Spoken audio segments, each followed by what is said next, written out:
प्रातः क्लास चल रहा था 20/9/1967। बुधवार को तीसरे पेज की पहली लाइन में बात चल रही थी विकारी और निर्विकारी जन्म। विकारी उनको कहा जाता है जो विकार से पैदा होते हैं। वि माने विपरीत, कार माना कार्य, जो कार्य नहीं करना चाहिए उससे पैदा होते हैं। और निर्विकारी अर्थात विकार की बात ही नहीं। विकार कहा ही जाता है किसी को दुख देना।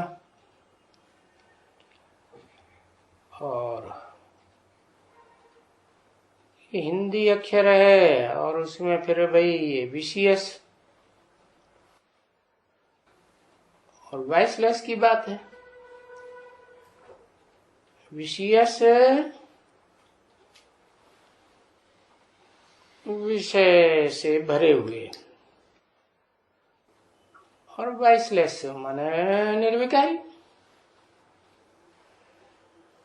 तो ये आधा कल्प तुम बच्चे जानते हो कि ये विशियस है,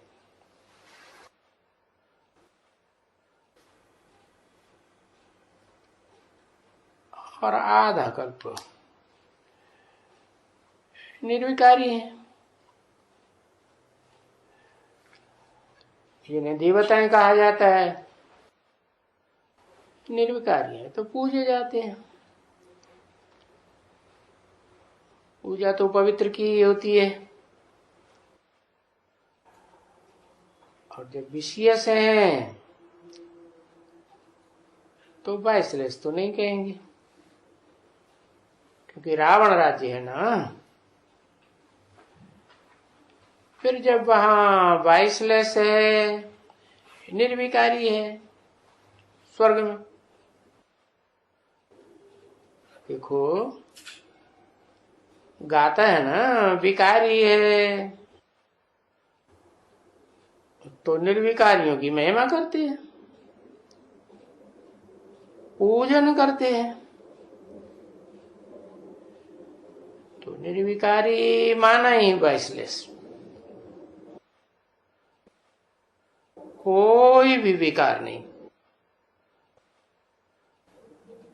तो उनका जन्म विकार से नहीं होता है।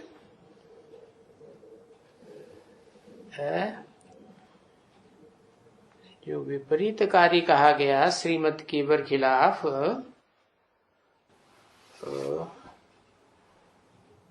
उससे उनका जन्म नहीं होता है।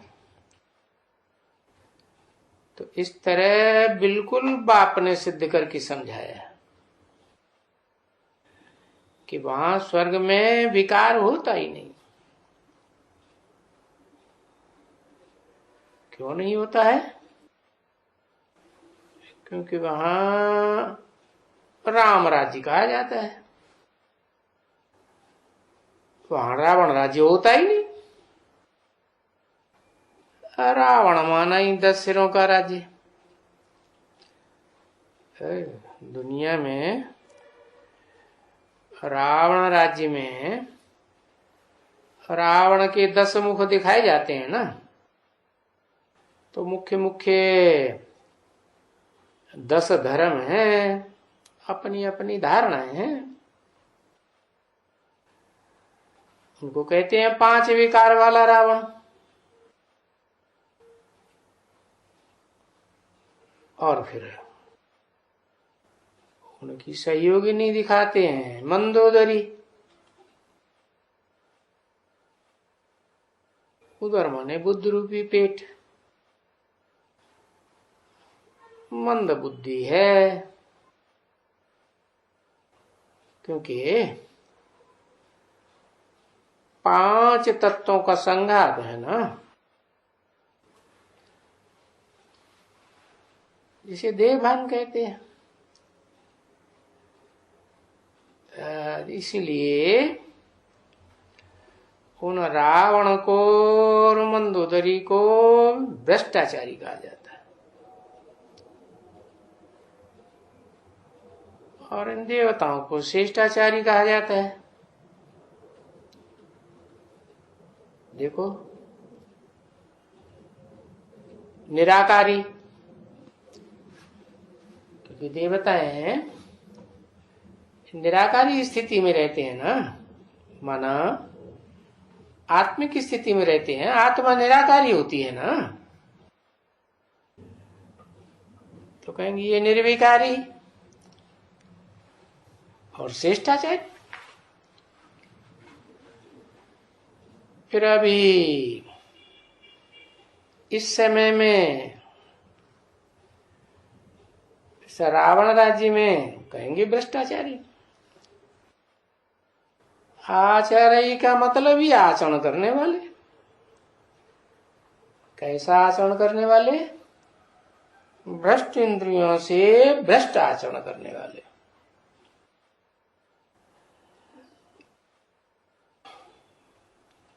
भ्रष्ट इंद्रियां कौन सी कही जाती हैं?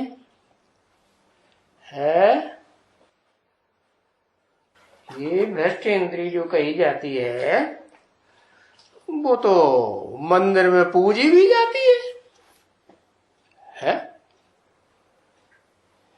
शिवलिंग बनाते हैं ना, नाम क्या दिया है? लिंग।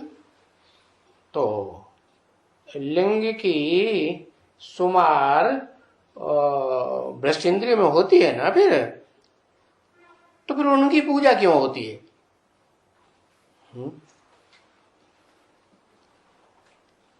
उनको तो भ्रष्टाचारी नहीं कहेंगे।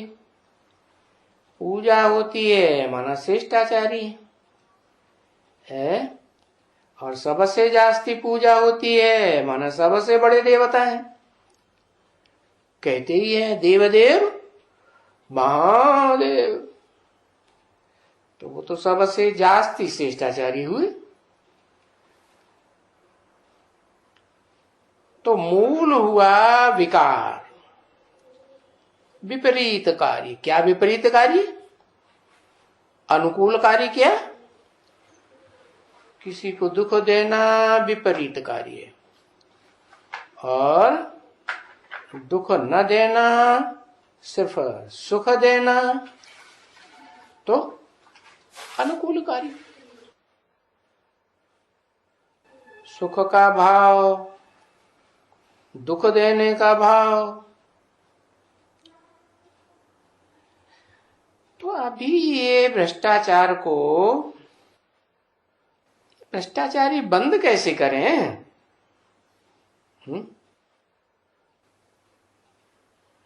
और ये गवर्नमेंट तो कहती है कि ये सन्यासी श्रेष्ठाचारी है, क्योंकि इन्होंने तो घरबारी छोड़ दिया, बीवी बाल बच्चे छोड़ दिए, तो ये तो श्रेष्ठाचारी हो गए। अरे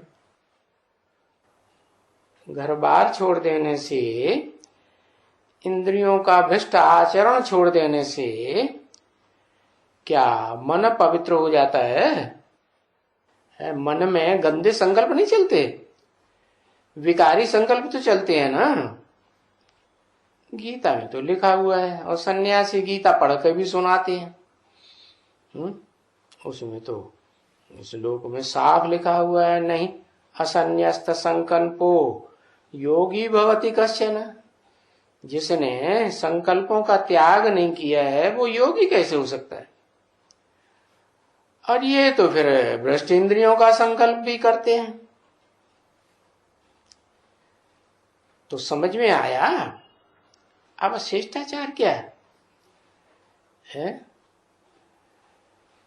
इस दुनिया का वाइब्रेशन शिष्टाचारी बनेगा या भ्रष्टाचरण करने वाला ही बनेगा? है बाप आकर के समझाते हैं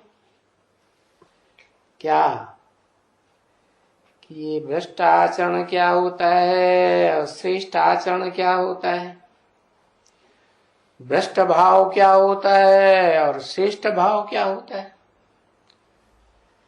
अरे बच्चे, ड्रामा के प्लान अनुसार ये सबसे भ्रष्टाचारी कहेंगे। है सबसे माने? सबसे माने किससे? है सबसे माने उन देवात्माओं से भी ज्यादा भ्रष्टाचारी। जो देवात्माएं देव तो बनते हैं लेकिन कम कला के बनते हैं, और उन देवताओं के मुकाबले जो,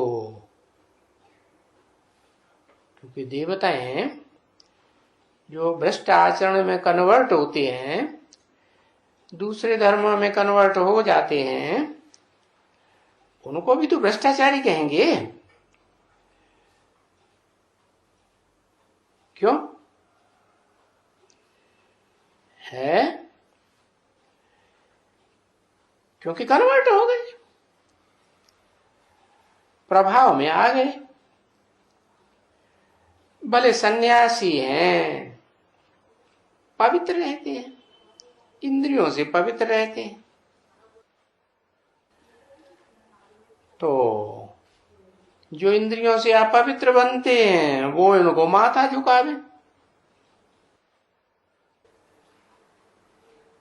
अब माथा नहीं झुकावेंगे तो बेचारे करेंगे ही क्या? क्या कर सकते हैं? घर बार छोड़ करके करते क्या है? बस उनका एक ये मठ स्थापन हो जाता है, मठ पंथ हो जाता है, धर्म हो जाता है। अब पवित्र हैं इंद्रियों से। अब ये तो कायदा है कि पवित्र के आगे कोई भी अपवित्र, जो इंद्रियों से अपवित्र होते हैं वो मत्था टेकते हैं बस। सो तो बाबा ने बहुत ही समझाया कि बच्चे, कुमारियां भी तो पवित्र होती हैं, है? कुमारियां पवित्र होती हैं और उनको तो सन्यासी भी माथा टिकाते हैं, है? तो पवित्र के आगे कोई भी अपवित्र माथा टेकते हैं। क्या मतलब हुआ?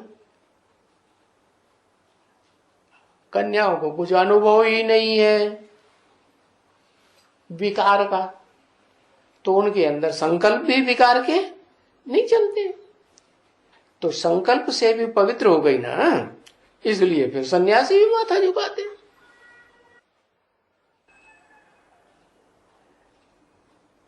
क्योंकि वो कन्याएं तो जब तक कन्याएं हैं तब तक निर्विकारी, मन से भी निर्विकारी और तन की इंद्रियों से भी निर्विकारी। तो ये बात तो समझते हो ना बच्चे? तो यही बातें सुन करके नॉलेज, ये तो तुम्हारी बुद्धि में 84 जन्मों की नॉलेज बैठी होगी। क्या कि जो 84 जन्म हैं उनमें पहला पहला जन्म कहाँ होता है? बताओ। पहला पहला जन्म संगम में नहीं, पुरुषोत्तम संगम युग में। क्या सबका नहीं होता है? सब देवताओं का भी नहीं होता है। किनका होता है? जो देवताएं 16 कला संपूर्ण कहे जाते हैं उनको जन्म देने वालों का है, पुरुषोत्तम संगम युग में कहेंगे उनका 84 में से पहला जन्म, अव्वल नंबर जन्म। हाँ, तो जिन्होंने ऐसा जन्म लिया है, ऐसा तुम्हारी बुद्धि में है और उनकी बुद्धि में नहीं आता है। तुम्हारी बुद्धि में तो अच्छी तरह से बैठेगा।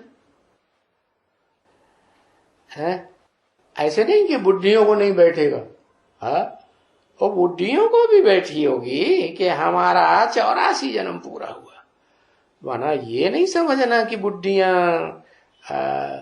वो बैकुंठ वाले जन्म में नहीं जा सकती हैं, जो सतयुग से भी पहले होता है, पुरुषोत्तम संगम युग में है। वो तो सतयुग है और वो संगम युग है। संगम युग में भी कौन सा? पुरुषोत्तम संगम। तो 84 जन्म पूरा हुआ, तो अब हम जाते हैं घर, क्योंकि ड्रामा का आखिरी सीन अब पूरा होता है। हम घर जाते हैं, क्योंकि ड्रामा पूरा होता है तो घर जाते हैं ना, है कि रंगमंच पर ही बैठे रहते नहीं, घर जाते हैं। पीछे फिर आएंगे स्वर्ग में, है क्या पार्ट बजाने के लिए? सुख का पार्ट बजाने के लिए, सुख की दुनिया का सुख लेने के लिए आएंगे। अभी हमारा है स्वर्ग में पार्ट, तो वह स्वर्ग में भी कौन सा दर्जा पाएंगे? वहां भी स्वर्ग में दर्जे हैं, दर्जे। क्या क्या दर्जा है? ओ सतयुग में जन्म होंगे ना ज्यादा, त्रेता में और ज्यादा जन्म होंगे, तो दर्जे बन गए ना। जितने जन्म नीचे उतरते जाएंगे, पीढ़ियां नीचे उतरेंगी, उतना और दर्जा नीचे चला जाएगा। तो देखना है कि हमारी आत्मा कौन से दर्जे में जाएगी, है नीचे दर्जे में जाएगी या ऊंचे से ऊंचे दर्जे में जाएगी? निशानी क्या होगी? ऊंचे से ऊंचा जो दर्जा बताया पुरुषोत्तम संगम युगी जन्म का, श्रेष्ठ ते श्रेष्ठ जन्म, और देवताओं के नंबरवार जन्म है। नंबरवार जन्म माने कोई का ऊंचा दर्जा, कोई का नीचा दर्जा। तो पहचान क्या होगी? यहां संगम युग में क्या पहचान होगी? है आत्मिक स्थिति। अच्छा, वो तो सतयुग में भी आत्मिक स्थिति होगी और वैकुंठ में भी आत्मिक स्थिति होगी। अंतर क्या हुआ है? सतयुग में जो नीचा दर्जा पाएंगे, त्रेता में भी जो नीचा दर्जा पाएंगे, उनकी आत्मिक स्थिति नहीं होगी। अरे होगी कि नहीं होगी? पवित्रता।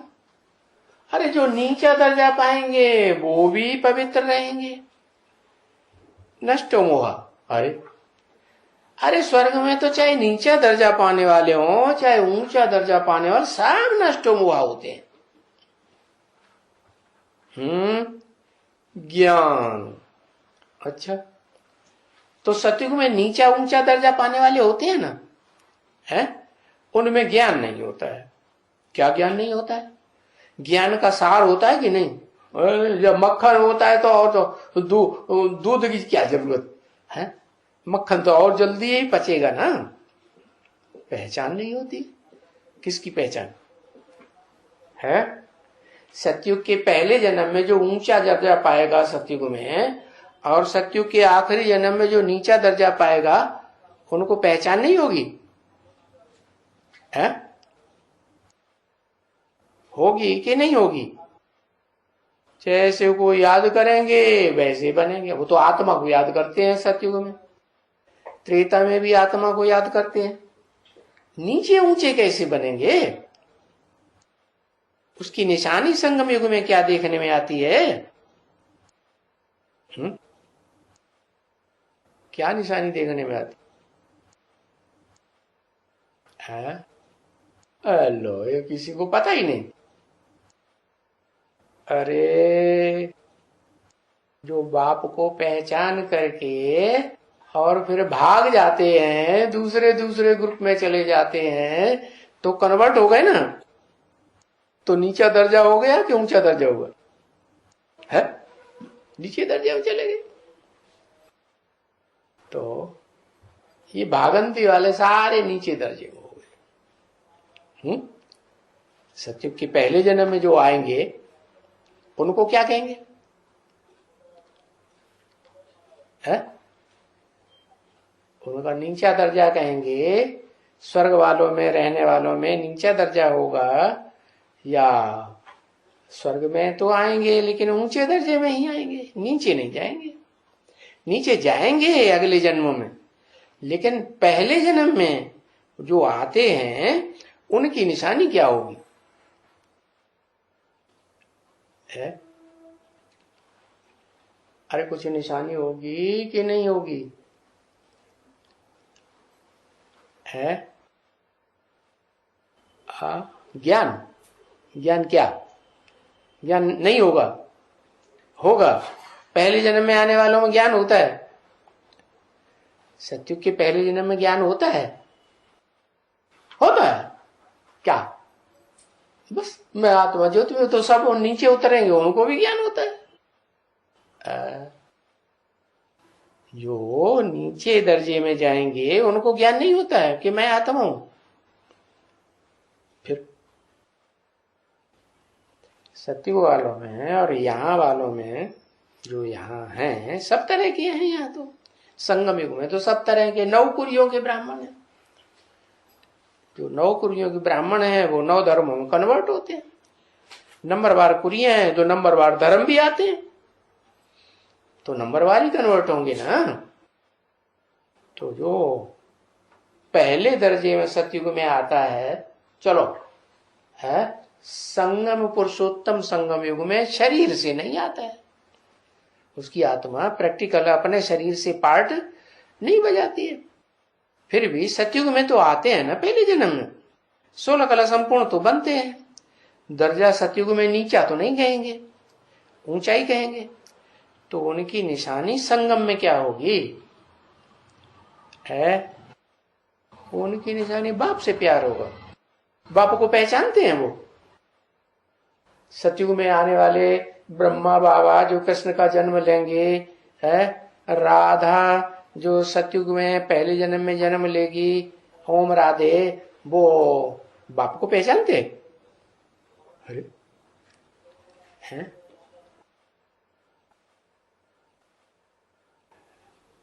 हाँ, वो एक ब्रह्मा साकार से प्रीति बुद्धि रहेंगे क्या?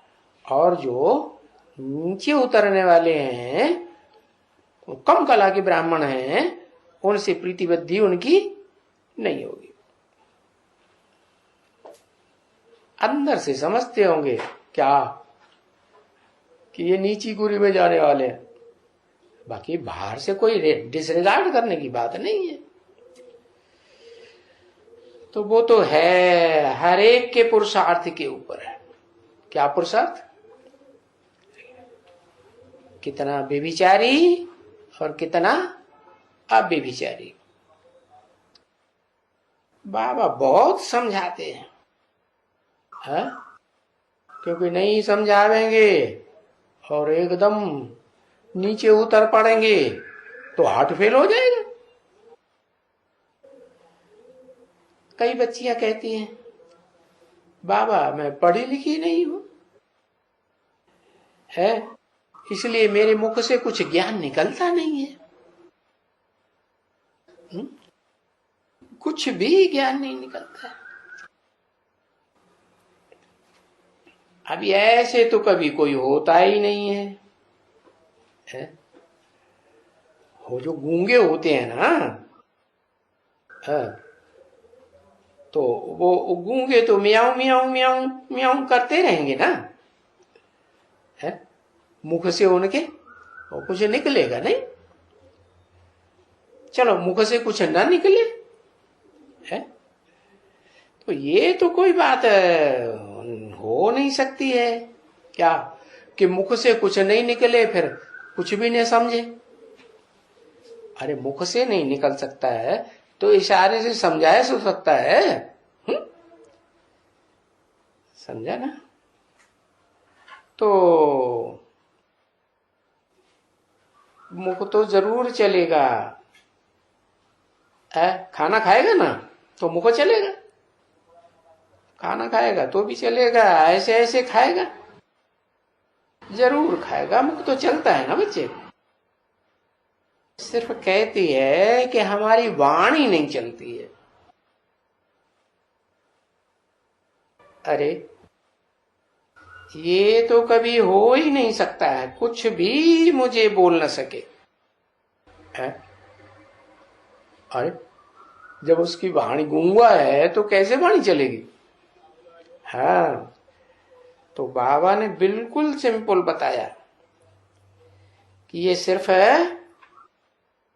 सिर्फ भला समझते हो,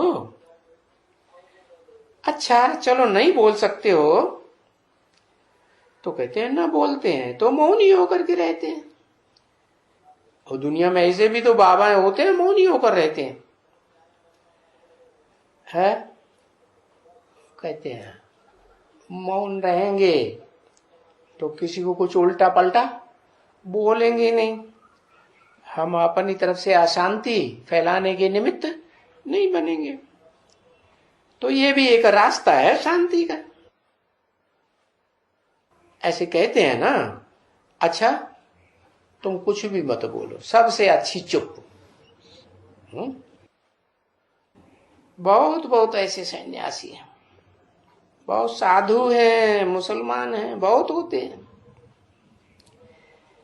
जैसे तो हम चित्रों में भी बताया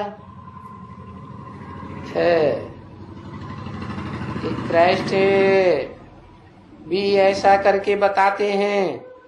कैसा करके? गुरु नानक कैसा करके बताते? इशारा करके बताते हैं ना, उनको ऊपर का नाम लेते हैं ना, है वो ऊपर का नाम लेते हैं, तो नीचे में किसकी तपस्या वगैरह की बात ही नहीं है। बस सब कोई ऊंचा ऐसे इशारा करते हैं। क्या इशारा करते हैं? अरे कुछ नहीं बोल सकते हो तो क्या कहो, अरे ऊंच ते ऊंच को याद करो।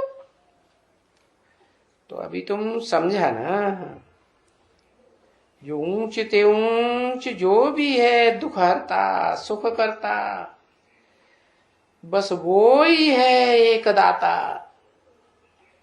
क्या? वो ही है एक दाता। ये क्या बात हुई? कौन बोल रहा है? ये किसने बोला? आत्मा कौन सी बोल रही है? हाँ, शिव बोल रहे हैं। अच्छा, तो वो ऐसे क्यों कहते हैं वो ही है एक दाता? हाँ? ये तो भक्ति मार्ग की बात हो गई। भक्ति मार्ग में भी औरतें गाती रहती हैं, मेला मलाखड़े में जाती हैं तो गाती रहती हैं, दाता एक राम भिखारी सारी दुनिया। तो भक्ति मार्ग में ज्ञान मार्ग में अंतर क्या रहा? शिव बाबा भी ऐसे बोलते हैं कि बस वो है दाता एक। हाँ, भविष्य के पार्ट की तरफ तो बताया, लेकिन जिसकी तरफ बताया क्या वो राम की आत्मा है? अरे है या नहीं है? है, लेकिन अभी पतित है या पावन है? अभी तो पतित है ना। वो भी गीत गाने वाले जो भक्ति मार्ग में गाते हैं, वो ये थोड़े ही जानते कि राम की आत्मा अभी पतित है कि पावन है? और तुम तो अभी जानते हो कि राम की आत्मा भी तो पतित है? वो पतित आत्मा जब आखिरी जन्म में होती है तो जो आत्माओं में ऊंचते ऊंच है, बिंदु बिंदु आत्माओं में ऊंचते ऊंच शिव, उनकी बिंदी का ही नाम शिव है, उनको शरीर होता ही नहीं। तो वो आत्माओं में जो ऊंचते ऊंचे है वो उस पतित तन जो राम वाली आत्मा है उसमें प्रवेश करती है? और प्रवेश करके, क्योंकि प्रवेश करने वाली को जन्म मरण का चक्कर तो है नहीं, अजन्म है, इसलिए वो सब जन्म की बातों को जानता है। जिसके जन्म होते हैं वो तो सारी पूर्व जन्म की बातें भूल जाता है। तो वो ही एक आत्मा है। इस सृष्टि रूपी रंगमंच पर जो भी पार्ट बजाने वाली आत्माएं हैं, है देखो दिखाते हैं ना शंकर को कैलाश पर्वत पर, तो इसी दुनिया में दिखाते हैं ना, काशी में दिखाते हैं, बनारस में, तो इसी दुनिया की बात हुई ना। तो कहने का मतलब ये है कि वो भी तो इसी दुनिया का है, इसी दुनिया में पार्ट बजाता है, और शिव भी इसी दुनिया में आता है, पार्ट बजाता है। तो बताया अंतर क्या है कि इस दुनिया में जो लगातार जन्म बाई जन्म पार्ट बजाते हैं वो सुख भोगते भोगते नीचे गिरते हैं। ये सुख भोगने की आदत ऐसी पड़ जाती है कि भोगी कहे जाते हैं। और शिव को अपना शरीर ही नहीं तो सुख भोगने की बात ही नहीं, तो वो तो अभोक्ता हुआ, और सुख भोगने की आदत है ही नहीं। दुख भोगने की भी, सुख भोगेगा तो दुख भी भोगेगा। क्या सुख और दुख ये तो चलता ही है इस दुनिया में, जैसे दिन और रात चलता है वैसे सुख और दुख चलता है। तो वो जो निराकार बाप शिव आते हैं वो फिर वो पतित से पतित राम वाली आत्मा में प्रवेश करके उसको वो अखूट ज्ञान का भंडार देते हैं। क्या अखूट ज्ञान का भंडार देते हैं, ताकि उस ज्ञान के आधार पर वो आत्मा पुरुषार्थ कर सके। क्या और वो आत्मा में ऐसी शिफ्ट है कि एक बार ज्ञान मिल गया तो फिर पकड़ लिया तो छोड़ती नहीं है। और दूसरी आत्माएं छोड़ देती, पकड़ नहीं पाती। अच्छा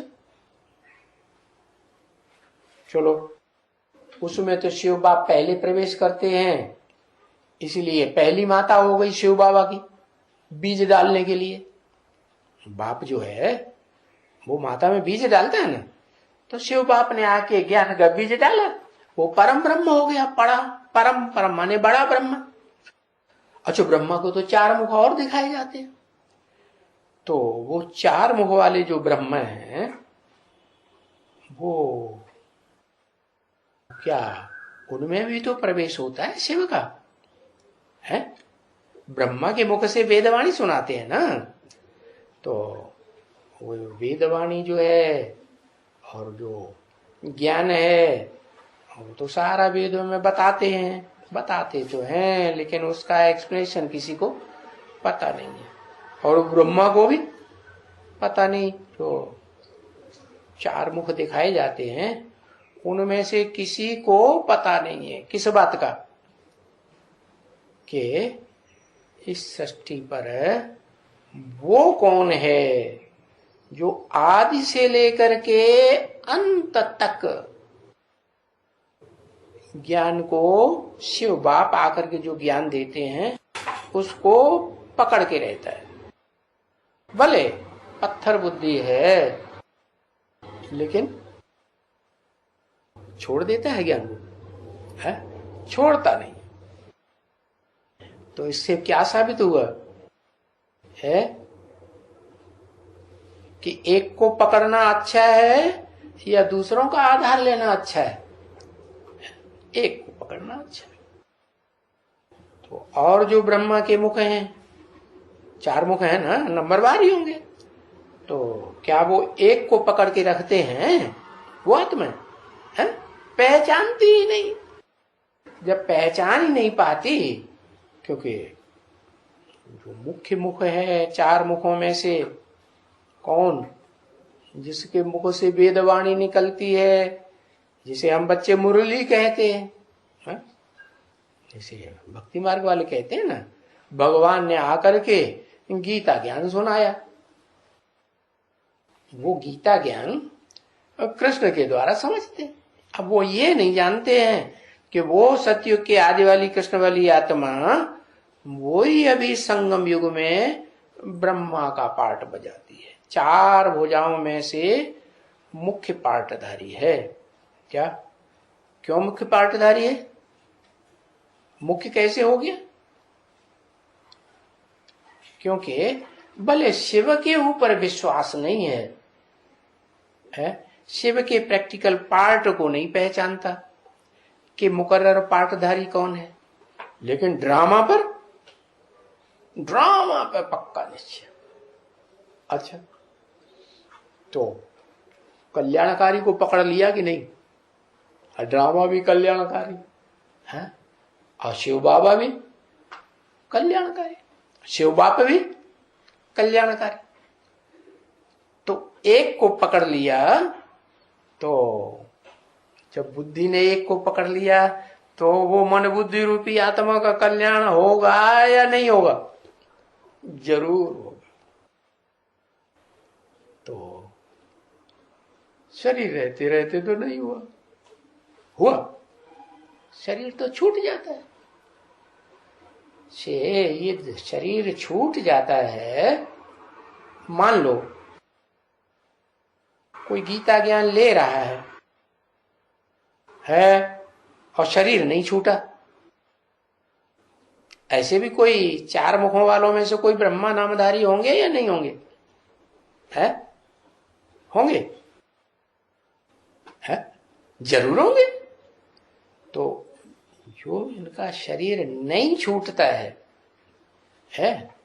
भले वो मुकर्रर तनधारी को न भी पहचान पाए या पहचान के भूल भी जाएं, तो भी ये निश्चित है क्या कि वो कम से कम जो ब्रह्मा बाबा जैसे गीता ज्ञान को पकड़ते हैं बुद्धि से, वैसे वो मुरली की बातों को पकड़ के भी अगर रहता है तो कल्याण होगा कि नहीं?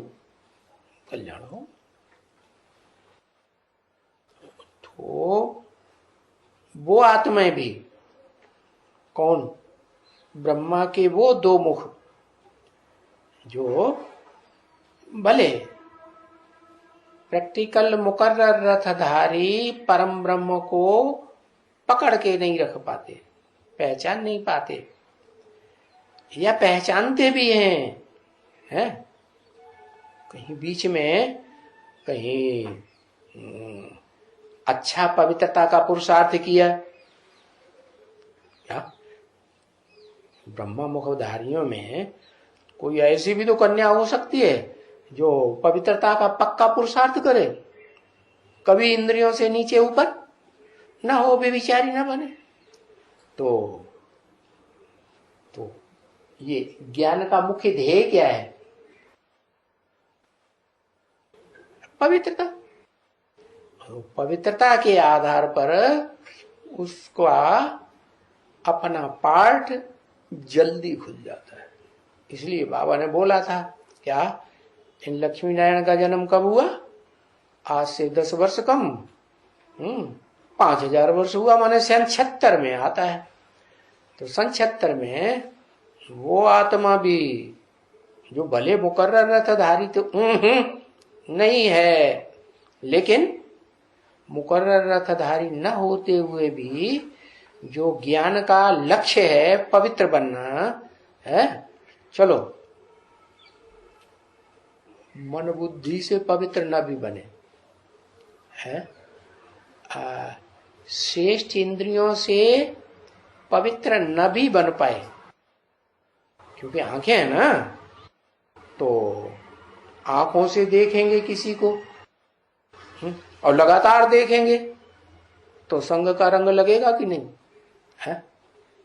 और ये पढ़ाई ब्रह्मा बाबा ने पढ़ाई क्या पढ़ाई है कि दृष्टि से देखेंगे तो दृष्टि से परिवर्तन होगा।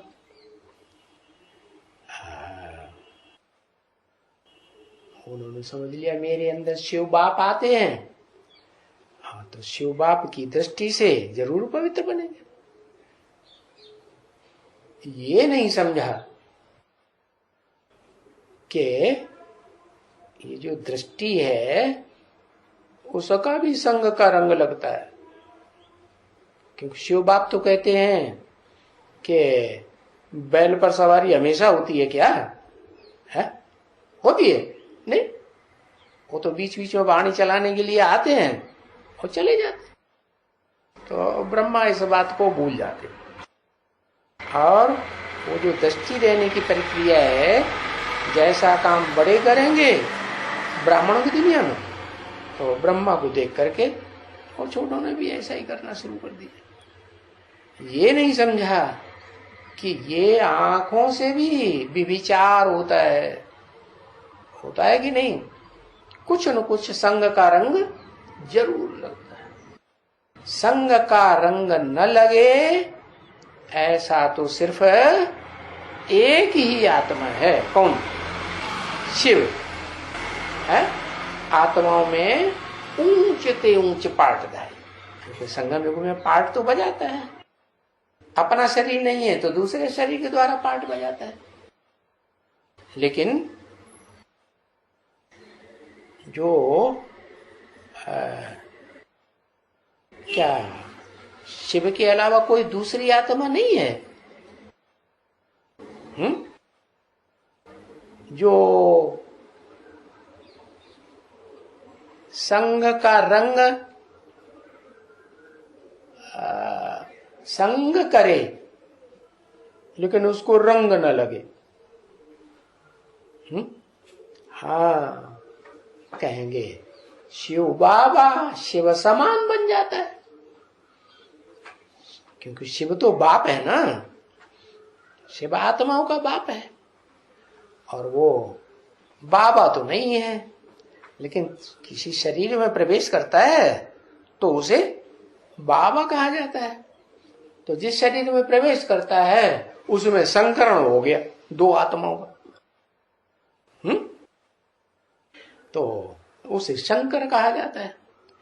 तो जो शंकर वाली आत्मा जिसमें मुकर्रर रूप से प्रवेश करता है, लगातार प्रवेश करता है, तो उसको संग का रंग लगेगा या नहीं लगेगा?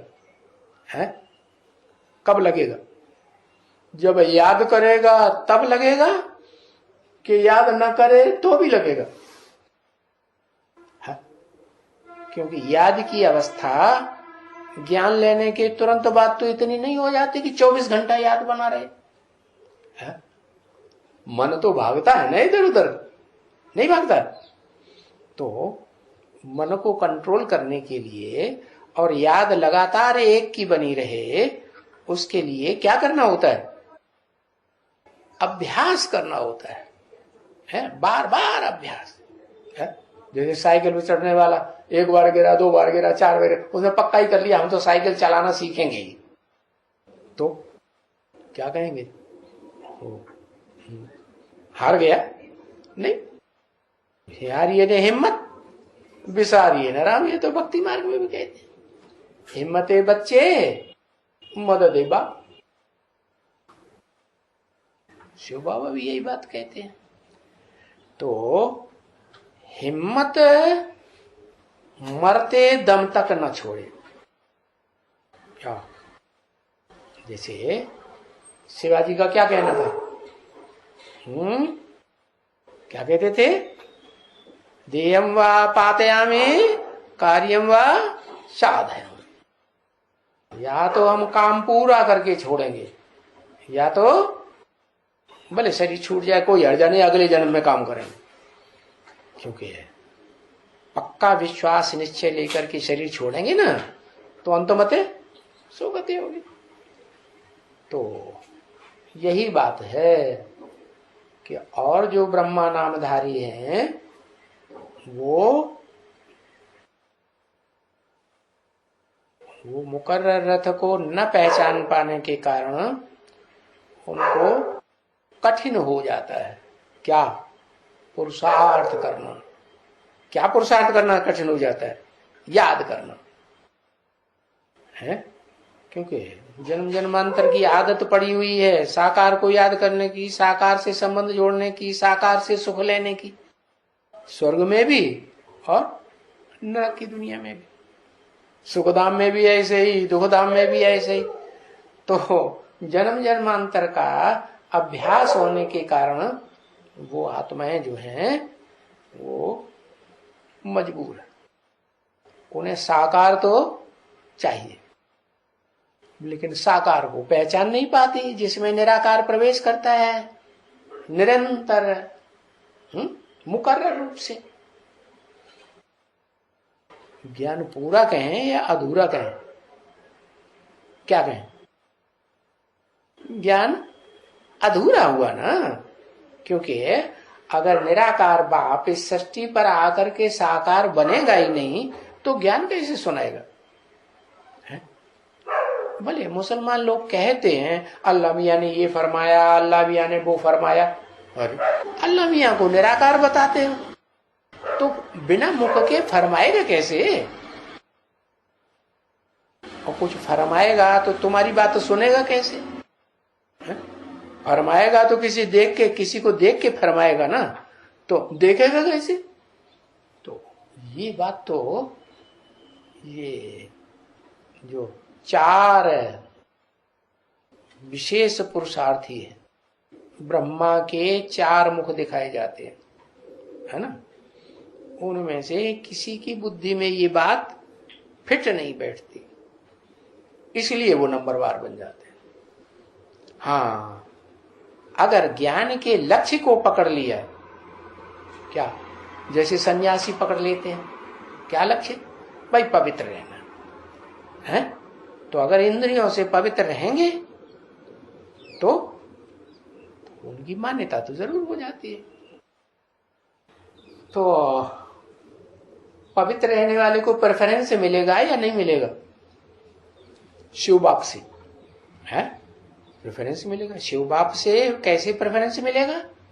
साकार में प्रवेश करके प्रेफरेंस मिलेगा। क्या प्रेफरेंस मिलेगा?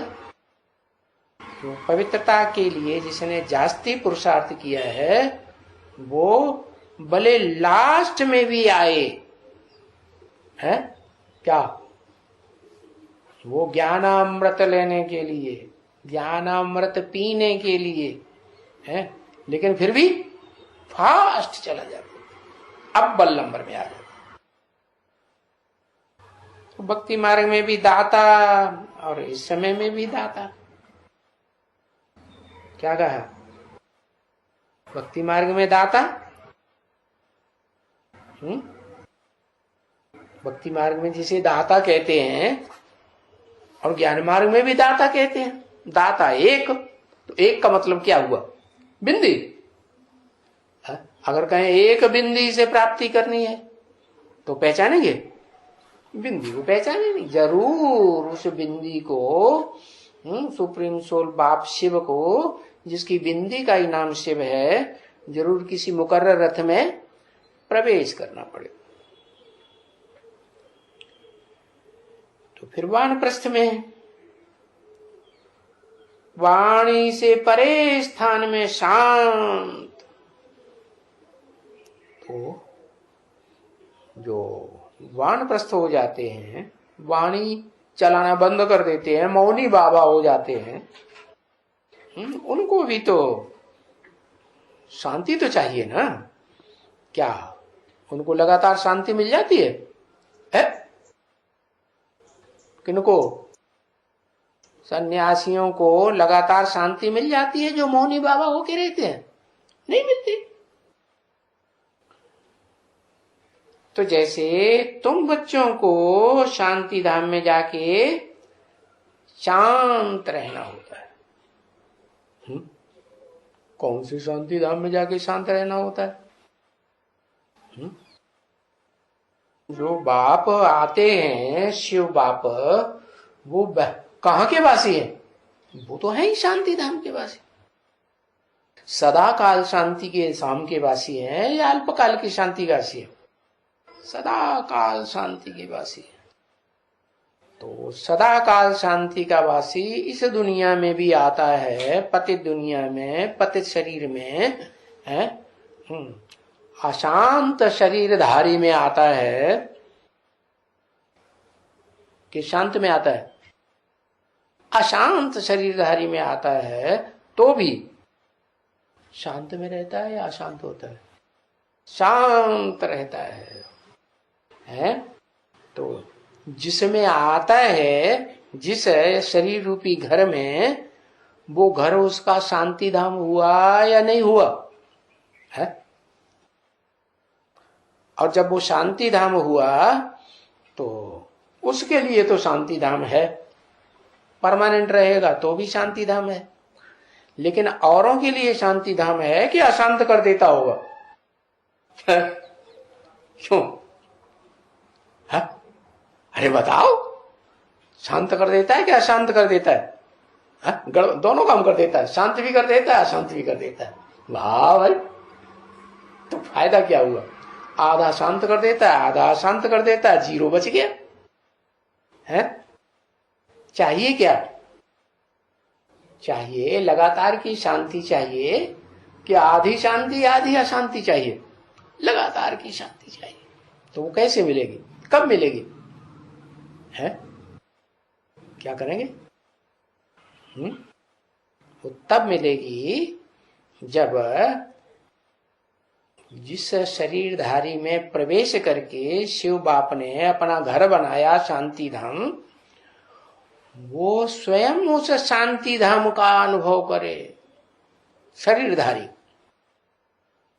तो उसके लिए प्रैक्टिस करनी पड़ेगी कि नहीं है? कि सिर्फ बिंदु आत्मा को याद करने से चल जाएगा? नहीं, बिंदु आत्मा के साथ साथ क्या प्रैक्टिस करनी पड़े कि मैं बिंदु आत्मा शांति धाम का वासी हूं, ना? उस देहधारी को वाइब्रेशन कैसा बनाना पड़े? शांति धाम का वाइब्रेशन बनाना पड़े। कैसे? जैसे नेहरू जी के सामने कोई आते थे तो कितना भी बाहर से विरोध करने वाले हों, सामने आते थे तो विरोध करना भूल जाते थे है? ऐसे ही धर्मपिताएं, धर्मपिताएं शांति धाम से आते हैं ना, तो उनका कोई ने भी अपोजिशन नहीं कर पाया। क्यों? उनके अंदर शांति धाम के जो वाइब्रेशन है ना, ताजे ताजे, उस वाइब्रेशन से कोई भी आत्मा आके प्रभावित हो जाती, तो शांति का अनुभव करेगी कि नहीं? करेगी। तो ऐसे ही शिव बाप जिस मुकर्रर रथ में प्रवेश करते हैं, उसको भी पुरुषार्थ करना पड़े। क्या? कि मैं आत्मा शांति धाम की वासी हूं। जो देखे जो सुने वो तो अंत की बात है, जब शांति धाम को इस सृष्टि पर उतार लेवे। क्या खुद अशांत है तो शांति धाम सृष्टि पर है? नहीं। जो ऊपर से आता है सदा शांति धाम का रहने वाला, वो तो अनुभव करता है। लेकिन जिसमें प्रवेश करता है वो तो अनुभव नहीं करता। तो उसको प्रैक्टिस करनी पड़े। क्या? अपने को आत्मा समझने की भी प्रैक्टिस करनी पड़े, और आत्मा के बाप को भी याद करने की प्रैक्टिस करनी पड़े, और साथ साथ ये भी प्रैक्टिस करनी पड़े कि आत्मा का बाप शांति धाम से आता है। सारी मनुष्य आत्माएं शांति धाम से आती है। जब तक शांति धाम की स्टेज नहीं बनेगी, तब तक सुख की दुनिया का अनुभव नहीं कर सकेंगे। तो ये प्रैक्टिस करनी जो है वो मुकर्रर रथधारी का काम है। पहले तो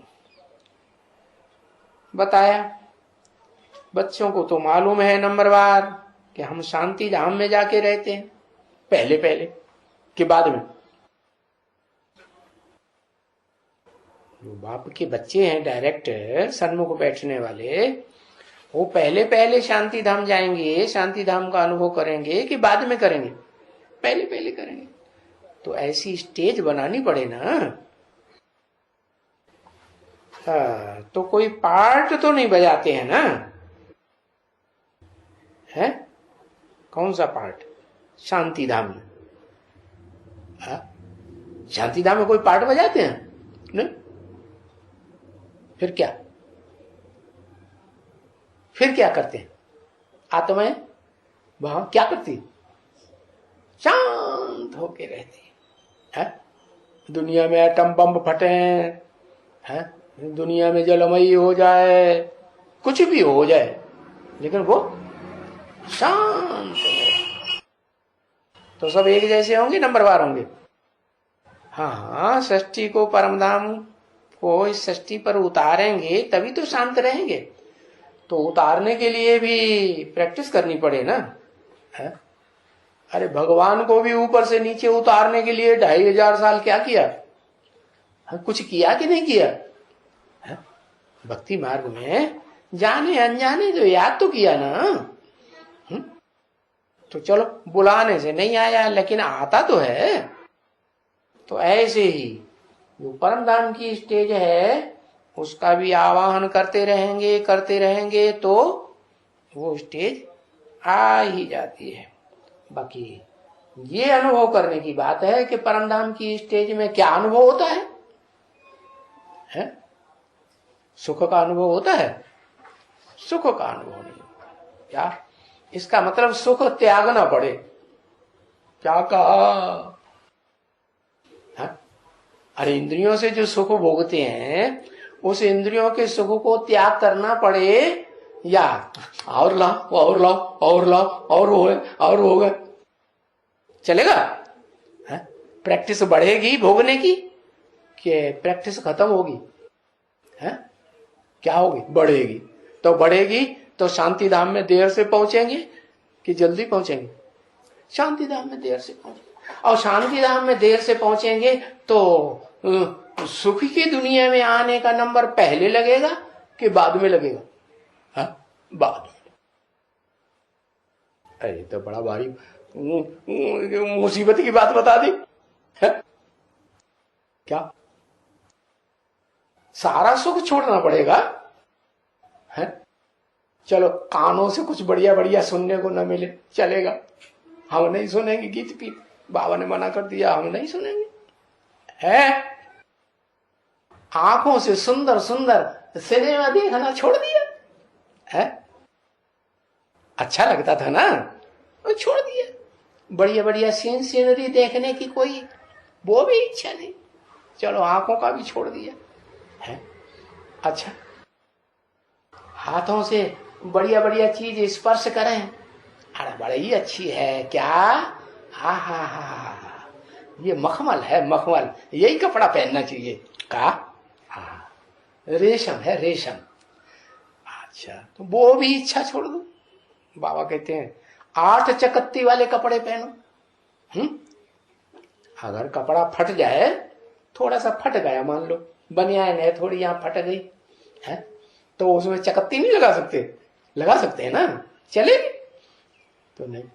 ऐसे कैसे हो सकता है? कोई देखेगा तो क्या कहेगा? अरे ये कैसे भगवान के बच्चे, इन्हें कपड़े भी पहनने को नहीं मिलते। अरे दूसरा कोई क्या कहता है, मरो ससुरो है? हमको भगवान ने क्या कहा? क्या कहा है? हमको वो भगवान ने कहा सो हम करेंगे, अगर नहीं करेंगे तो हम शांति धाम की अनुभव जल्दी नहीं कर सकेंगे। तो बाप का इशारा तो यही हुआ ना, क्या क्या कि सुख की भी इच्छा नहीं करनी, दुख की तो इच्छा कोई वैसे भी नहीं करता कि हमें दुख मिले, कोई करता है? नहीं। तो सुख भी छोड़ दो, तब क्या होगा? दुख छोड़ा वो तो ठीक है, वो तो कोई नहीं चाहता, लेकिन फिर दुख सुख का साथ है ना। दुख होगा तो आत्मा को कभी सुख मिलेगा या नहीं मिलेगा? सुख भी मिलेगा। ये सुख दुख का साथ है, दिन और रात का जैसे साथ है वैसे तो सुख भी क्या करना पड़े, त्यागना पड़े। ओहो, चलो घूमना फिरना भी छोड़ देंगे, हैं?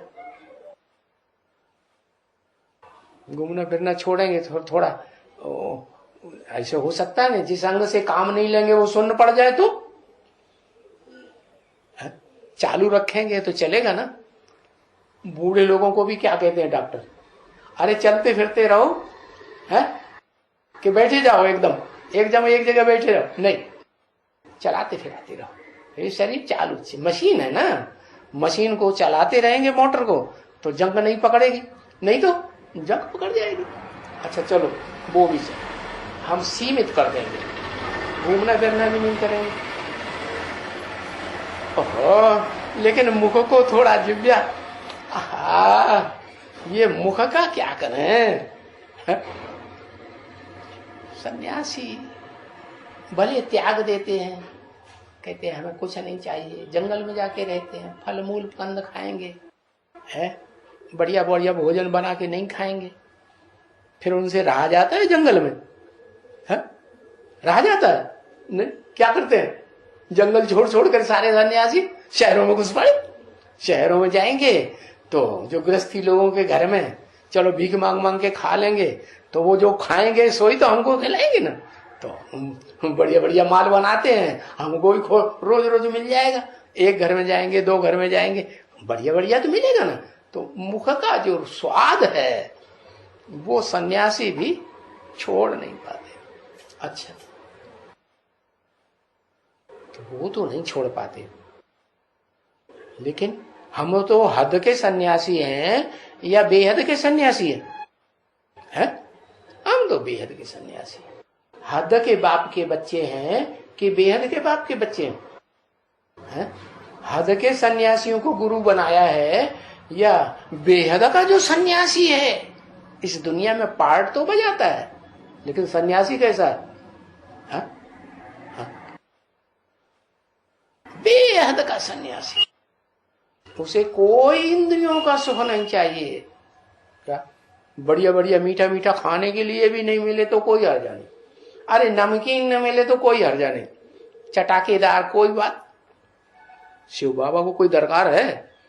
वो तो अभोक्ता है, लेकिन हम बच्चे तो भोगता है। तो अब ये बाबा ने क्या बोल दिया, क्या शांति धाम की स्टेज में पहुंचे, शांति धाम की स्टेज में पहुंचना है। जब तक शांति धाम की स्टेज में नहीं पहुंचेंगे तब तक सुख की दुनिया में नहीं है। न त्रेता युग का सुख की दुनिया में जा सकते, न सतयुग के सुख की दुनिया में जा सकते, और न संगम युगी जो पुरुषोत्तम संगम युग बताया है उस पुरुषोत्तम संगम युग की दुनिया में जा सकते हैं? हाँ नहीं जा सकते। जब तक परम धाम को अनुभव नहीं किया है आत्मा ने, तब तक दुनिया का कोई भी प्रकार का सुख नहीं भोग सकते। नीची से नीची स्टेज का सुख मिलता है कलयुग के अंतिम जन्म में, वो भी नहीं भोग सकेंगे। तो क्या बताया है? शांति धाम में जैसे कोई पार्ट नहीं बजाते हैं, ऐसे हमको भी ऐसी स्टेज धारण करनी पड़े। क्या इंद्रियों से कोई पार्ट नहीं।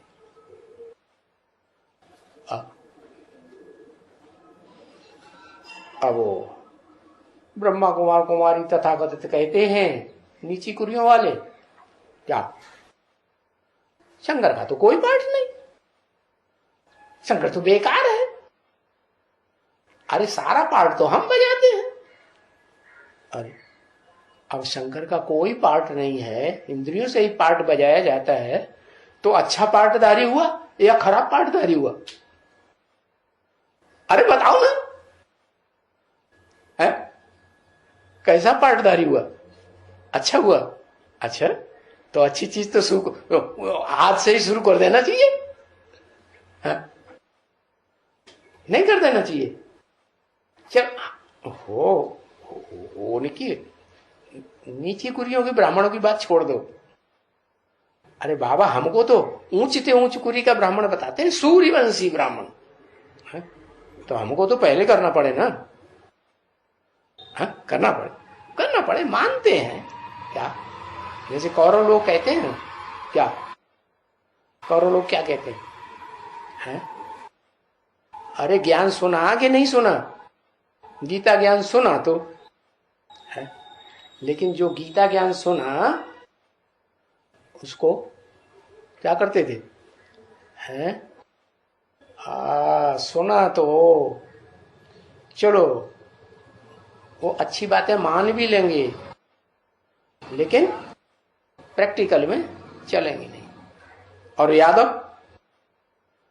यादव को क्या है? वो मानते भी नहीं, जानते भी नहीं, और चलने का तो कोई सवाल ही नहीं। तो ऐसे ही है पार्ट की बात। अब हमने जान तो लिया क्या कि हमें क्या करना है? अब जिसको इस दुनिया में सुख भोगना हो सो भोग है। तुमको सुख भोगना है तुम भोगो, उनको भोगना है सबको भोग, लेकिन उन्हें समझाओ अब ऐसे दुनिया की जो सुख की दुनिया है वो खलास होने वाली है। क्या सुख चलता रहेगा इस दुनिया में? नहीं, अब तो रौरव नरक आने वाला है, दुख का अंबार पहाड़ गिरेगा। तो कब तक सुख लेते रहेंगे? अरे आंखें फाड़ फाड़ के क्यों देखना शुरू कर दिया?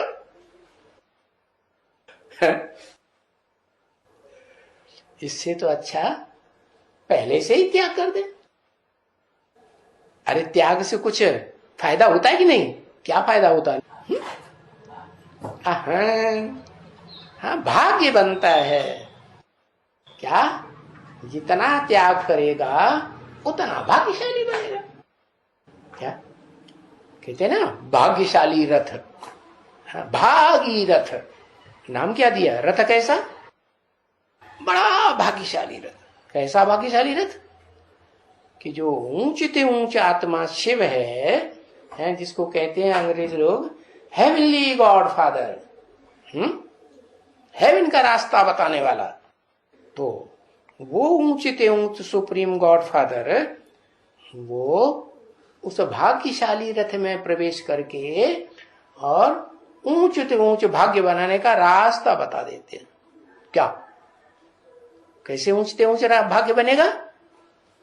है सब त्याग दो। अच्छा, कपड़े वपड़े सब उतार के फेंक दें, क्या करें? आज के जो नंगे बाबा होते हैं वैसे कह रहे हैं हमें कपड़ा भी नहीं चाहिए। ऐसे तो नहीं चलेगा। अरे क्राइस्ट भी आता है तो वो भी तो शांति धाम से आया ना, कुछ नहीं मिलता है तो फिर पत्तों के कपड़े पहनते थे ना, पहले पहनते थे। तो चलो आगे चल करके ये कारखाने वारखाने सब क्या होगा? जब विनाश होगा तो ये सब खलास हो जाएंगे। कपड़ा मिलेगा? कपड़ा नहीं तो क्या करेंगे? अरे ये तो बड़ी मुसीबत है। सफेद कपड़ा पहन के फिर कैसे बैठेंगे क्लास में? बाबा तो कहते हैं क्लास में तुम रूहानी स्टूडेंट हो, तुम्हारी एक ड्रेस होनी चाहिए है। रूहानी मिलिट्री हो ना, तो मिलिट्री वालों की तो जब वो ड्रिल करते हैं ना तो ड्रेस होती है, तो तुम्हारी सफेद ड्रेस है। क्लास में बैठो तो चकत्ती वाले की कपड़े की बात नहीं, क्लास में बैठे चकत्ती वाला हो ना चकत्ती वाला हो, लेकिन सफेद कपड़े पहने के बैठो। तो फिर वहां जब कपड़ा ही नहीं मिलेगा तो सफेद कपड़े पहन के बैठेंगे? बैठेंगे? तो कपड़ा मिलेगा ही नहीं, तब क्या करेंगे? है नील में जाना है, नील में जाना है। अरे बिंदी को भी भूल जाना है। लो, शिव बाप को भी कहता भूल जाऊंगा। नील में क्यों जाना? अरे ऊंचे बाप हमको मिला है? आत्माओं का बाप मिला, ऊंचते ऊंच धाम का वासी मिला तो हम नील में क्यों चले जाएं? जाना है नील में? नहीं। और फिर वो साकार तन में आया हुआ है? तो साकार तन में आया हो, ये तो हमको और फायदा और सहज हो गया। साकार में निराकार को याद करना सहज है या कठिन है? सहज हो जाता है। तो बताया कि नील में जाने की दरकार नहीं है कि कुछ भी याद नहीं करना। जैसे वो सन्यासी होते हैं ना, वो क्या नाम, वो प्राणायाम करना सीखते हैं और वो कुंभक चढ़ा के बैठते हैं ना, तो 5 मिनट से जब ज्यादा कुंभक होने लगता है, श्वास रुकने लगती है, तो मन काम करना बंद कर देता। बस नील, बिंदी भी याद नहीं, कोई देहधारी भी याद नहीं, कोई बढ़िया बढ़िया भोजन भी याद नहीं, कुछ याद नहीं, नील में बैठ। तो उनकी सदगति हो जाती है क्या? नहीं। तो नील में जाने से सदगति नहीं होगी क्या? वो इस शरीर में श्रेष्ठ क्या है? इस शरीर में क्या चीज श्रेष्ठ है? आत्मा श्रेष्ठ है। तो आत्मा को तो याद करना है, आत्मा की स्थिति में ठहरना है, नील में जाने की बात नहीं। तो हम पार्ट तो बजाते हैं, लेकिन शांति धाम में जाएंगे तब कोई पार्ट नहीं। तब क्या हो जाएगा? क्या हो जाएगा?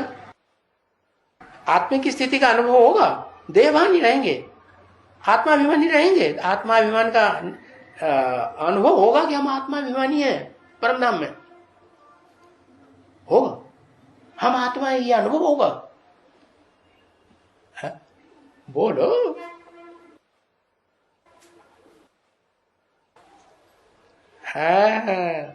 वहां तो जैसे सुसुप्ति, जैसे यहां होता है ना, 3 अवस्थाएं होती हैं। जागृति में हमारी आंखें भी देखती हैं, कान भी सुनते हैं, सारी इंद्रियां अपना काम करती हैं, वो जागृति।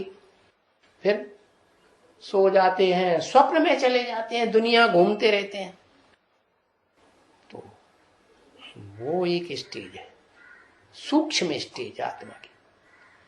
और एक तीसरी स्टेज भी है कि जब हम कुछ याद नहीं रहता, स्वप्न में घूमना फिरना सब बंद, गहरी नींद। तो शांति धाम में क्या होता है? एकदम शांत। तो रिलैक्स कब मिलता है? जब गहरी नींद आती है तब शरीर को रिलैक्स मिलता है? आत्मा जो है जगेगी तो स्फूर्ति का अनुभव करेगी, है ना। और स्वप्न में रहेंगे तो उतनी बढ़िया नींद नहीं होती, कुछ न कुछ मन हरकत करता रहता है, सुख दुख भोगता है। कभी कभी तो कोई स्वप्न में चिल्लाने लगते हैं, रोने लगते हैं, तो दुख का अनुभव हुआ ना, हुआ। तो सबसे अच्छी स्टेज कौन सी हुई? जिसमें थकान सारे दिन की थकान सब खलास हो जाती। बीमार हो जाते हैं, 4 दिन बीमार रहे, नस नस में दर्द होता रहा, हड्डी हड्डी टूट रही है? तो थकान हो जाती है ना शरीर में, तो फिर बुखार उतर जाता है, चैन की नींद आती है ना, स्वास्थ्य का अनुभव होता है ना। तो ऐसे ही 84 जन्म पार्ट बजाते बजाते आत्माएं नंबरवार जन्म लेते लेते है इस दुनिया से थक जाती है। तो बस क्या चाहती है? बस अब तो निद्रा देवी की शरण आ जाए। क्या? तो आत्मा आत्मिक स्थिति में स्थित होकर के फिर शांत हो जाती है। सबकी आत्मा शांत हो जाती है? हाँ, एक बार तो सबकी आत्मा को शांत स्टेज का अनुभव करना। मनुष्य सृष्टि की बीज रूप आत्मा ही क्यों न हो, बाप आदम, आदिदेव, महादेव, उसको भी ये अनुभव करना है। क्या? शांति स्टेज, तो वो कम से कम अनुभव करेगा और आत्मा नंबर बार ज्यादा अनुभव करती है। ओम शांति।